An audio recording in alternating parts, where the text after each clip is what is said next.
Hi everyone. Inspire అవార్డ్స్కి మా school నుంచి Telangana scheme select అయిందన్నమాట. అయితే తెలంగాణ స్కీమ్స్ ఆల్రెడీ ఉన్నవి కాబట్టి ఏదైనా కొత్తగా ఉండాలి అని చెప్పేసి నేను ఎకనామికల్ కారిడార్స్ ఇన్ డిస్ట్రిక్ట్స్ అనే ప్రాజెక్ట్ చేశాను. దీని మెయిన్ ఉద్దేశం ఏంటంటే నార్మల్గా విలేజెస్ నుంచి సిటీస్కి మైగ్రేషన్స్ ఎక్కువగా అవుతున్నాయి. అంతేకాకుండా అగ్రికల్చర్లో డిస్గైజ్డ్ అన్ఎంప్లాయ్మెంట్ ఉంది.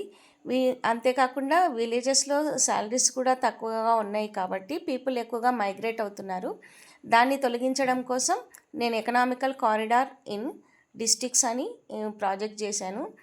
ఇక్కడ ఏంటి అంటే డిస్ట్రిక్ట్స్లలో సరైన ఇన్ఫ్రాస్ట్రక్చర్ ఇచ్చేసి కమ్యూనికేషన్స్ పెంచేసి మనం ఫ్యాక్టరీస్ని కానీ ఇక్కడ సెటిల్ చేసాము అంటే ఆటోమేటిక్గా ఏమవుతుందంటే విలేజెస్ నుంచి మైగ్రేషన్స్ తగ్గిపోతాయి.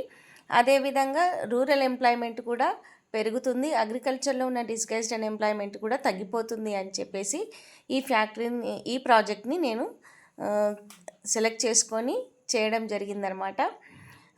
ఈ ప్రాజెక్ట్ని చూసిన వాళ్ళు, మా ఎయిమ్ని చూసిన వాళ్ళు బాగుంది, ఐడియా చాలా బాగుంది అని చెప్పారు. అడిషనల్ కలెక్టర్ గారు కూడా ఇంప్రెస్ అయ్యారు.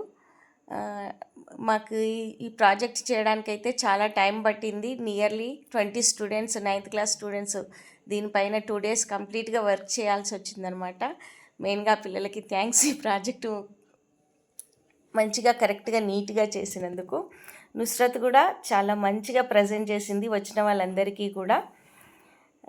దీనివల్ల అయితే ఎంతో కొంత ఉపయోగం ఉంటుంది అనే ఆలోచనతో నేను ఈ ప్రాజెక్ట్ చేశానన్నమాట. Thank you.